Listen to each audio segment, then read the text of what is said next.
आर्थिक क्षेत्रातला फार मोठी ही दिव्य पताका या डोंगरात झळकवली, त्या कालवश वैकुंठवाशी स्वर्गीय त्या महात्म्याला सदा साष्टांग प्रणिपात करतो. एवढे बाबांना त्यांच्याही चरणी नतमस्तक होतो. वारकरी आणि अभंगावर येतो, आगी लागो तया सुखा.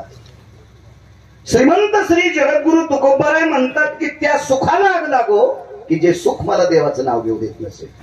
पहिला मुद्दा आहे चारवाकांचा. मी रात्री चारवाकांचं नाव काढलं होतं. चारवाक इतके हरामखोर असतात साहेब. चारवाक आपल्याच जन्माला येतात, आपल्या सोबत राहतात, आपल्या सोबत मोठी होतात, आपल्या सारखे कपडे घालतात आणि भडवे आपले वाबाडे काढतात. त्यांना चारवाक म्हणायचं. चारवाक कधी पण आपल्या धर्माचे वाबाडे काढतात. ही चारवाक असतात, ही नालायक असतात, चारवाक असतात. तुम्ही अजून बी काही लोक म्हणा, कीर्तनानं कुठं सुधारले, तमाशानं कुठं बिघडले, अशी म्हणणारी भडवे आपल्यात येत, अशी म्हणणारी नालायक आपल्यात येत. यांना चारवाक म्हणायचं. हे आपली जरी असतील तरी चारवाक आहे. हे सूर्य चंद्र सूर्य निर्माण झालेत का, हे विश्व निर्माण झालं का, त्यावेळेस पासून या नालायकांची संख्या आहे. अशा एका चारवाकांनी प्रश्न केला, का तुकोबा नाही म्हणतात सुखाला आग लागो, सुखाला आग लागो, मग या संतांकडे सुख आहे का? त्याला माहित आहे का नालायकांना संतांकडे किती सुख आहे? ज्याच्या कृपेने साहेब विश्व चालतंय ना. वृक्षाचे पान हरे ज्याची सत्ता, राहिली अंता मग कोठे. हो तुझिया सत्तेने वेदाशी बोलणे, सूर्याशी चालणे तुझिया बळे. आता बिना मंडपाची सावली दिली का नाही? किती पुस्तकं वाचणारी इथं आल्यावर सूर्य उघडा पाडी.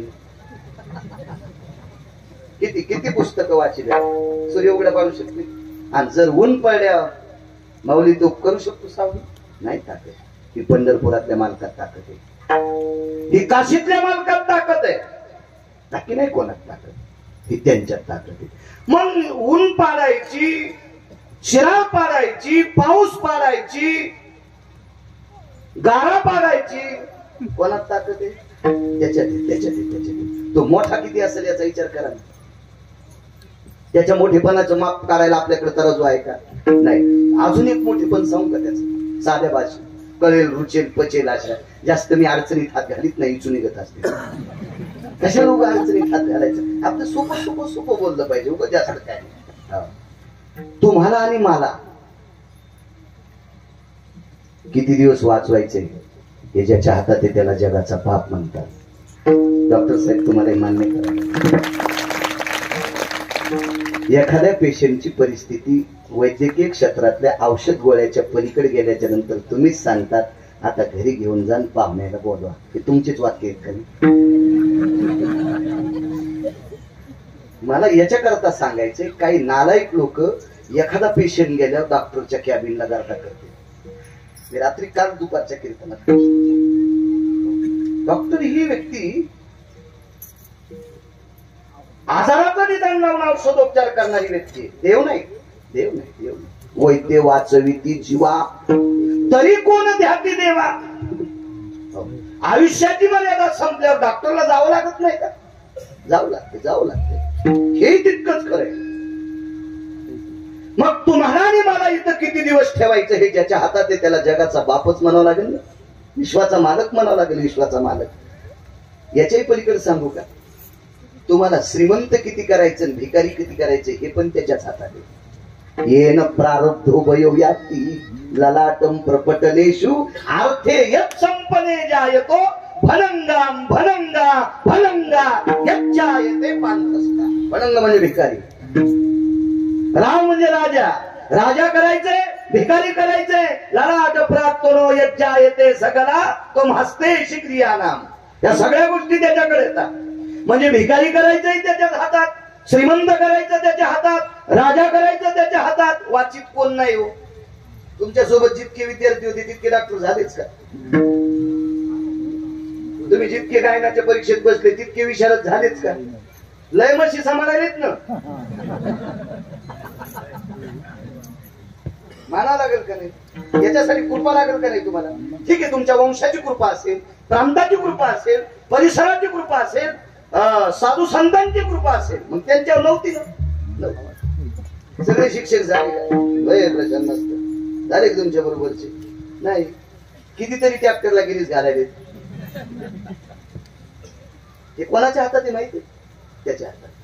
तुमच्या सोबत पकवाद वाजणारे सगळेच झाले का तसे? नाही होऊ शकत, नाही होऊ शकत. हे सगळं त्याच्या हातात आहे. मग इथं तर विचार करा ना, तो किती मोठा आहे. विश्वाच्या घडामोडी करायची ताकद त्याच्यात आहे, पण त्याला सुख नाही बरं. त्याला सुख नाही. कोणी सुख दिले? संतांनी. संताचे सुख झाले या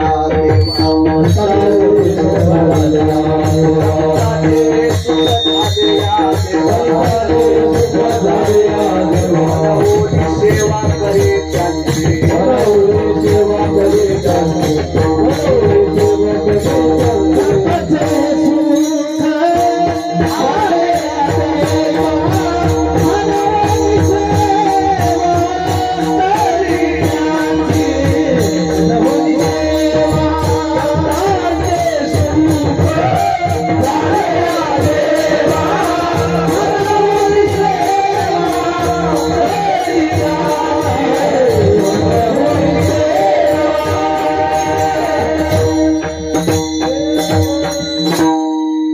संताचे सुख झाले या देवा, मनवोनी सेवा करी त्यांची. वाक्य कळालं ना?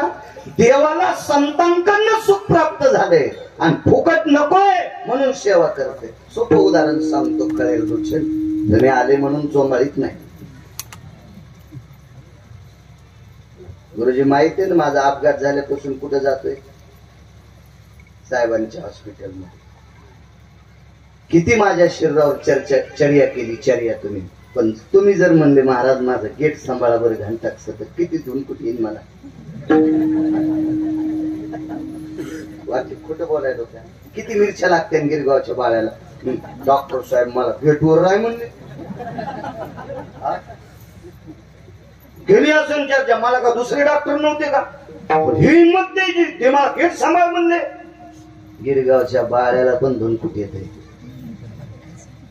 पण संतांचं सुख ज्या देवानं संतांकडून घेतलंय का, तो जगाचा मालक.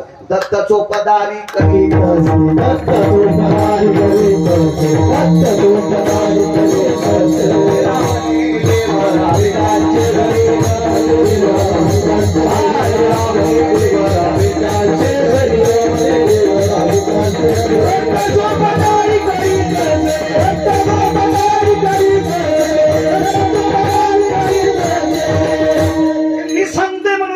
का? संत शिरोमणी निळोबाला म्हणतात, निळा म्हणे देवाला त्यांचे घरी आम दत्त चोपदारी करीत असे. दारातला चोपदार म्हणजे कोण? वॉचमन, गेटमॅनच म्हणावं लागेल. मग जगाचा मालक संतांच्या सुखाचा परतावा करत असताना वॉचमन झालाय. याचा अर्थ देवाकडे सुख नव्हतं. अजून एक पुरावा सांगतो मागच्या मंडळींना, की देवाकडे जर सुख असतं तर वैकुंठातून संतांच्या या सुखा काळे देव वेळावला, या सुखा काळे देव वेळावला. वैकुंठ सोडून संत निराळीला, वैकुंठ सोडून संत निराळीला.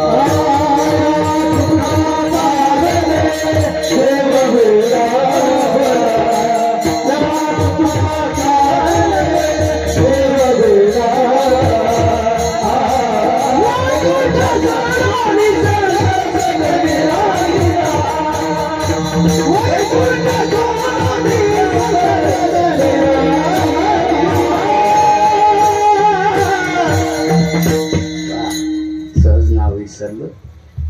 इथले मार्गदर्शक अधिष्ठित आदरणीय प्रभाकर महाराज शास्त्री श्री क्षेत्र पावनधाम आश्रम, त्यांनाही प्रणाम. अजून एक विसरलंय. मी रात्रीच्या कीर्तनातही बोलून गेलो. काल दुपारी सुद्धा बोललो, बारामतीकडे होतो दुपारी. पंढरपुरातल्या मालकांनी आपल्याकरता एक देवदूत पाठवलाय. मंदिराच्या जीर्णोद्धारा करता आणि गौमातेच्या सेवे करता असा एक देवदूत आदरणीय पूजनीय वंदनीय सद्गुरू पाचकोर बाबा, ज्यांच्या मुखारविंदातून आपण माझ्या विटेवरच्या मालकाचीच पण कृतात्रेता युगातली कथा श्रवण करत होता प्रभू रामचंद्राची, त्यांनाही प्रणाम करतो. या सुखाकारणे देव येडावला. मग ते हे सुख कोणतं होतं ते घरी गेल्यावर पहा, पण देवाकडे नसावा.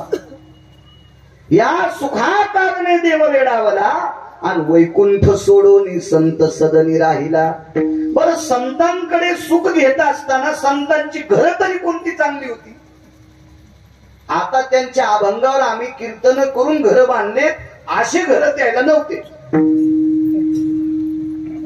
घर नव्हते. पाहुणे घराशी आजी आले ऋषिकेशी, काय करू उपचार उपमोड की जर्जर. माझं वाक्य. आता आम्ही त्यांच्या भंगावर कीर्तन करतोय. मला गुलाबाचे फुलं टाकले तिथून इथपर्यंत. गुलाबाचे फुलं टाकले. नाना प्रकारचं जेवायला. काय होतं, यांच्याकडे देव जात होता आणि देव यांच्याकडनं सुख घेत होता.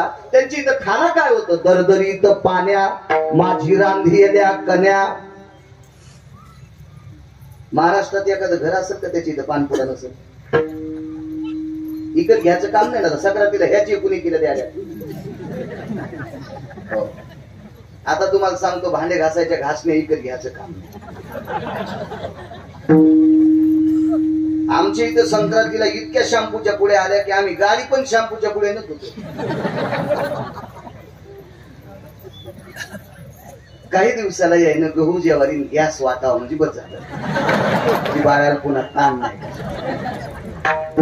पण या मोठ्या चतुर येतात, ह्या तोंड पाहून वांदे. बड्या घरची बाई आली की गुळाचं ढेकूळ, जरा बड्या घरची आली की मग बघवत, आणि गरीबाची बाई आली की शॅम्पूची पुडी. होंडी होशीन होंडी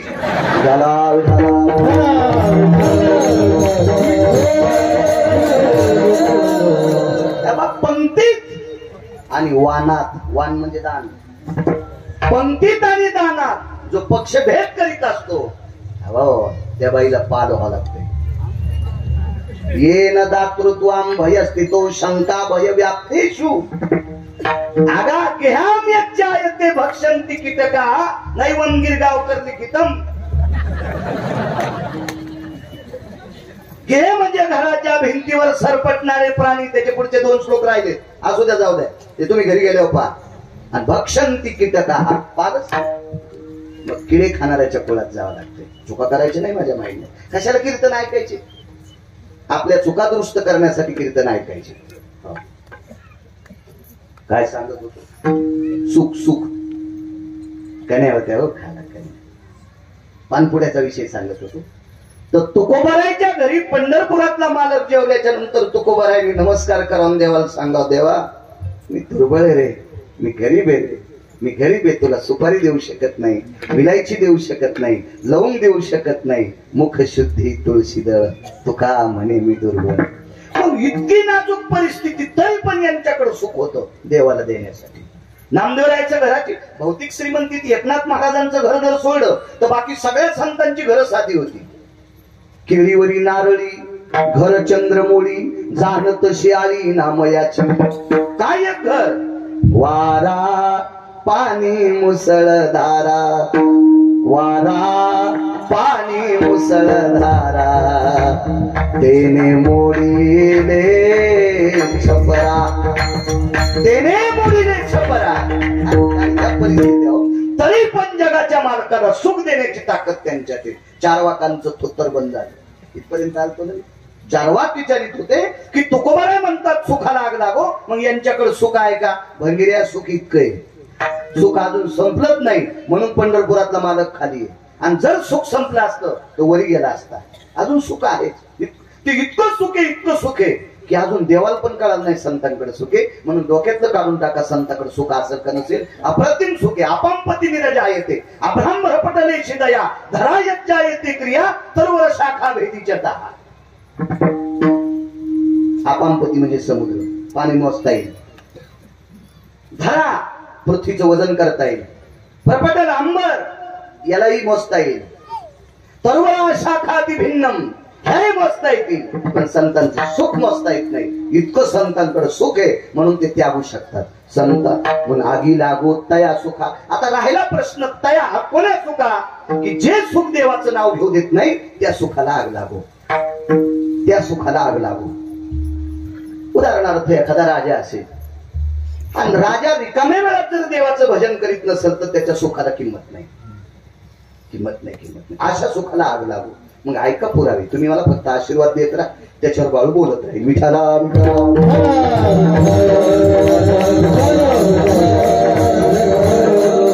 एक माणूस मला काय सांगायचं महाराज, लग्नाच्या आधी बऱ्यापैकी सुख होतं, पण काय झालं लग्न झाल्यापासून फार आणापाठी मागे लागला महाराज. काही सत्यात येणं होत नाही, तुम्हाला फोन करणं होत नाही, काहीच नाही. काय महाराज लय चांगलंय व्याप, काय सांगायचं. त्या 7-8 म्हशी 9-10 गाई, ते दूध नेणं पेंड आणणं, ते पैसे. अहो महाराज बँकेत टाकायला वेळ नाही. अरे बापरे, रावणाचा चुलताच. कोणाला सांगायला, गिरगावच्या बाळ्याला काय सांगायचं महाराज. वेळच नाही. मग एका बायकोवाला जर वेळ नाही म्हणत असेल तर त्याला 16,108 बायका येतात. त्याला कशाला तुम्ही म्हणता पाऊस पार. त्याला वेळ तरी कुठून भेटेल मला सांगा ना. आणि पोरं तर 56 कोटी यादव आहेत, कसा वेळ भेटेल त्याला.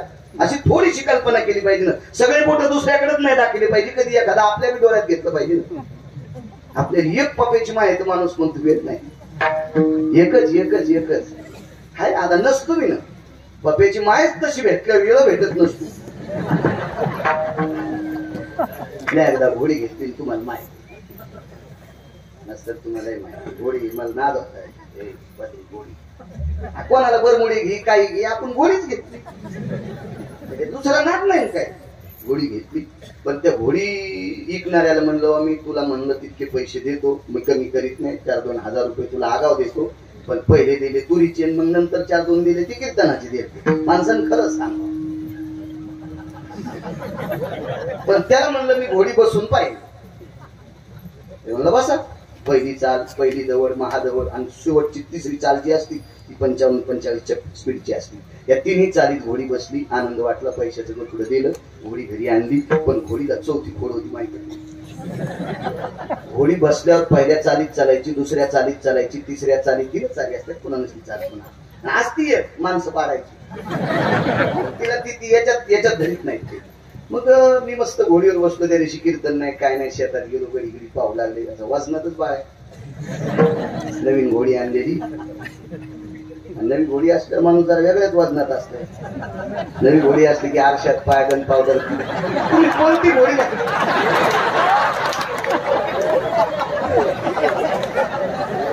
बदरी, तू गैरसमज करून घेऊ नको. मी घोडी म्हणायलो, घोडी. हे असं होतं बघा.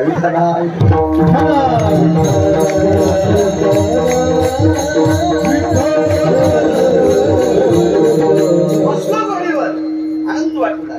ह्या घोडी उडी अशी चलत होती, मनका पण हलत नव्हतं. मनका पण घोडीला एक खोड होती. बोर दिसली की तिच्या खालून जात होती. लोंकाळ्याला बोरी खालून जात होती. लोंकाळ्याला मी आधी 4-2 बाऱ्या बसलेलो होतो, म्हणून मला कळालं आता घोडी काय आखडत नाही गडे, ही बोरी खालून जातील. आपलं थोतर वरबडी ती नवली आली. धकलं. अशा घोडीवर बसण्यापेक्षा पायी चाललेलो आहे का नाही. अशी घोडी माणसाच्या जीवनात भेटू नये. मी घोडी म्हणायचो. आयंदळ घोडीशी पायंदळ भला आणि अवकुशळ वायकुशळ सांगूच नका. वैकुंठवासी बापूसाहेब मालक, दिंडी क्रमांक 15चे मालक म्हणायचे, आयंदळ घोडीशी पायंदळ भला आणि अवकुशळ वायकुशळ आणता भला. मी नाही म्हणायचे, ते म्हणायचे. मग अशी जर असल तर वेळ देत नाही भजनाला. अशी जर असेल तर भजनाला वेळ देत नाही ना. अशा सगळ्या नसू शकतात ना. सगळ्यांनी तेच म्हणावं, मी प्रपंचात आहे, मला भजनाला वेळ भेटत नाही, मला भजनाला वेळ भेटत नाही. मूर्खपणाच होतो.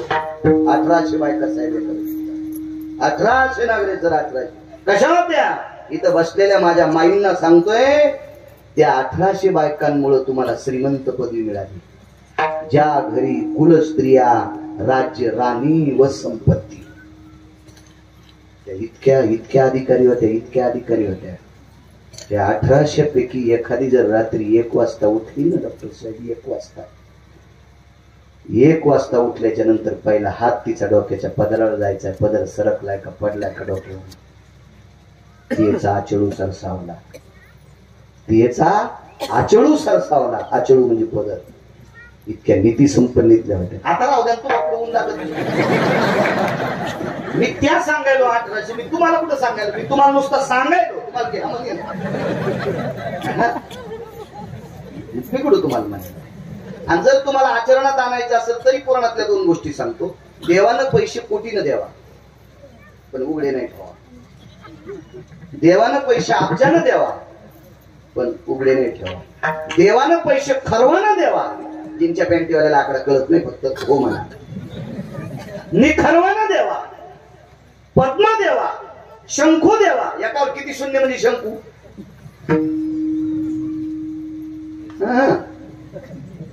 18 विठाला विठाला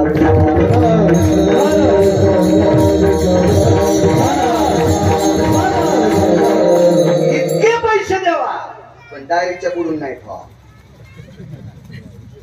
पैसे डायरेक्टच्या पुढून उघडे खाची वस्तू. लक्ष्मी झाकलेली असावा. एक देशायाम भारतेषु अंगनास्तताम सर्व कायाम अंबरेषु यत्पुनिता वर्षायाम मात्रेषु स्थिता. जाबारी नावाच्या साधूचं वाक्य. रमा म्हणजे पैसे झाकलेले असावा.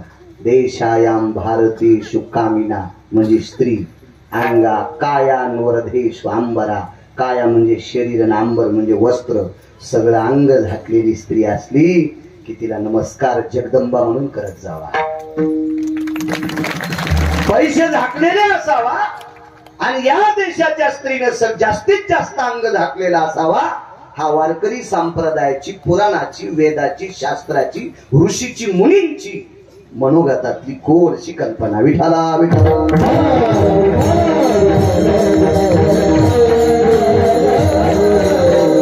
अशा 1800 बायका.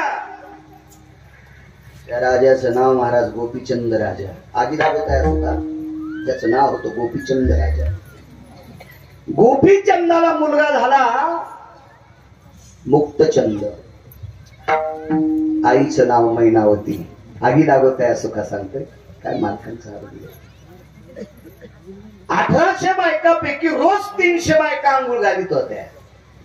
मी काय तिथला सरपंच नव्हतो असं पुराण सांगते. पहावे पुराणी विचारून पुराण सांगते.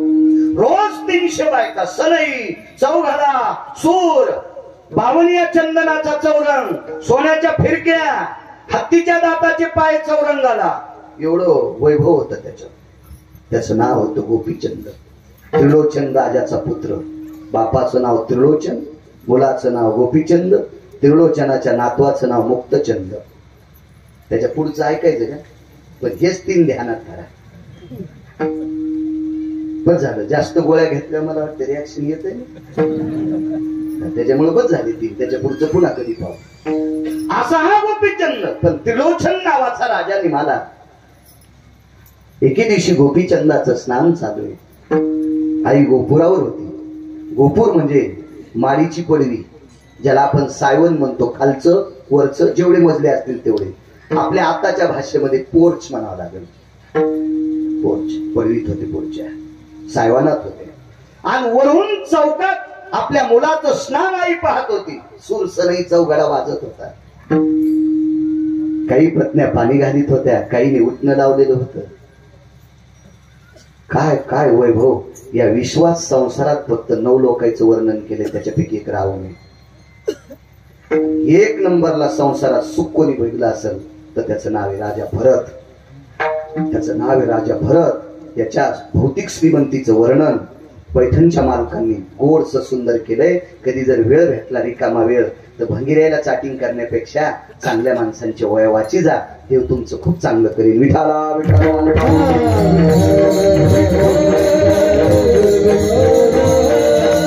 त्याच्यापैकी 9 पैकी एक गोपीचंद राजा आहे. देवाच्या पण संसाराचं वर्णन नाही. लय फाटला देवाचा संसार. 7व्या अवतारातही फाटला, 8व्या अवतारातही फाटला. देवाच्या सुद्धा संसाराचं वर्णन नाही. देवाच्या संसारात वाद नव्हता का? आणि वाद जर नसता तर आईसाहेब खाली काऊन आल्या? राधेला मांडीवर घेतल्यामुळे आईसाहेबाला राग आला. राधेला मांडीवर घेतल्यामुळे आईसाहेबाला राग आला. आणि वैकुंठ सोडून आईसाहेब दिननिर्वाणात आल्या. म्हणजे वादिवाद होताच नाही. काहीतरी कितीतरी सांग. वैकुंठवासी श्रीमद भागवतातलं रत्न डोंगरोजी महाराज सांगायचे, भगवंताचा फार वेळेस संसारात वाद झाला, फार वेळेस संसारात. त्याच्यातला 5 वेळेचा वाद एका संन्याशाने मिटिला. तो संन्याशी भजन करणारा होता, इतकं लक्षात ठेवा. म्हणून भजन करणाऱ्याची बरोबरी ब्रह्मवेत्ता पण करू शकत नाही. आईशे ब्रह्मवेत्ते अपरंपार, तरी भजन करणाऱ्याची बरोबरी करू शकत नाही. इतकं तुका म्हणे येथे भजन प्रमाण, आणि काय थोर पण जाळावे इतकी भजन. कारण तो संन्याशी भजन करीत होता. हे आईसाहेब खाली रुसून आलते ना, मला ना दे आता हे गव्हाला पाणी देताना गहू तुटतीत असतो. नाही मला पुढे सारख्याची गरज नव्हती सांगायची, पण ना दे गहू तुटायचा. तर आईसाहेब खाली आल्याच्या नंतर पंढरपुरातल्या मालकाला भजन करणाऱ्या संन्याशानं 6व्या क्रमांकाचा संन्याशी देवर्षी नारदानं सांगितलं, देवा तुम्ही मोठी माणसं आहात आणि मोठ्या माणसाचं चुकल्यावर बारकी माणसं हसत असतात. मोठ्या माणसांनी शक्यतो झाकून झुकून गेलं पाहिजे. नाही म्हणे माझा काही गुन्हा नसताना तिनं खाली कशाला जावा, जाऊ द्या म्हणले, पण मोठ्या माणसानं 2 पावलं दिवस आलं पाहिजे. मग भजन करणाऱ्या नारदासारख्या संन्याशाचं ऐकून भगवान वैकुंठातून खाली आले आणि रुक्मिणीने सांगितलं, रुक्मिणी आता काय ताण घेऊ नको, मी आलो ना. आले मग काय झालं, भजन तर तिथंच आहे राधा कृष्ण, ताण घेऊ नको. आता राधा कृष्ण म्हणायचे नाही, आता इथं रुक्मिणी अजून वेळ आहे.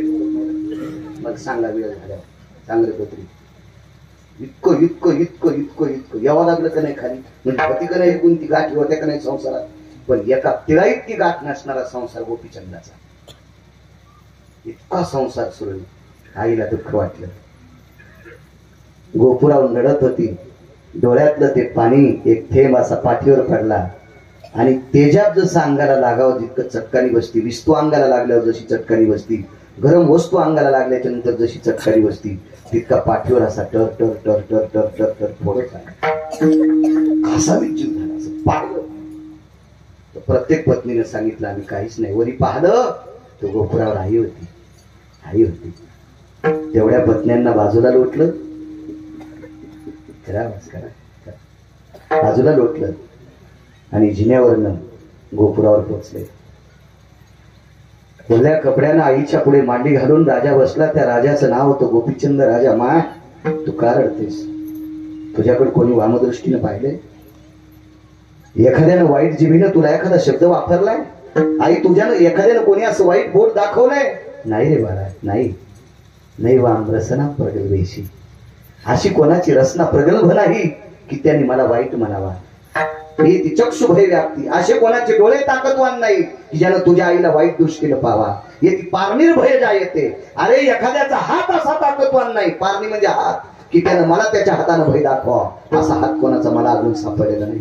मग आई तू रडतेस का, मला तुझं दुःख वाटते. आई मी दुःख नाही ना, मला 1800 पत्नी आहेत. काय वैभव आहे माझं, माझ्या किती सात्विक पत्नी आहेत. अगं माझ्या पत्न्यांचं वर्णन ऋषी मुनींनी करावं. या देशातली सर्वात मोठी श्रीमंत संपत्ती काय असेल तर या देशाची स्त्री आहे, असं ऋषींनी माझ्या पत्न्यांना बघून पदवी दिली बायकांना. राज्य राणी व संपत्ती इतक्या श्रीमंत आहात तुम्ही. सोप्या भाषेत सांगू, रयतेचे राजा छत्रपती शिवाजी महाराज तुमच्या पोटातून जन्माला आले. धर्मनिरपेक्ष महाराणा प्रताप तुमच्या पोटातून जन्माला आले. 6 पातशाहीपैकी 2 पातशाहींनी शंकराची मंदिरं पाडली. जगाला सावली देणारं विश्वाचं दैवत शंकर, आणि या शंकरावर सावली जिनं केली ती देवी अहिल्याबाई होळकर तुमच्या पोटी जन्माला आली. ज्ञानोबा आहे, तुकोबा आहे तुमच्या पोटी जन्माला आले. म्हणजे रत्नांना जन्माला घालणारं रत्न किती मोठा असेल. राज्य राणी व संपत्ती, या देशाची तुम्ही संपत्ती आहे. आई रडू का? मुलानं सांगितलं आई मला कसल्याही प्रकारचं दुःख नाही, तू का रडते? दुःख होणार आहे. हा जो संसार आहे मुक्तचंद मोठा झालाय बाळा.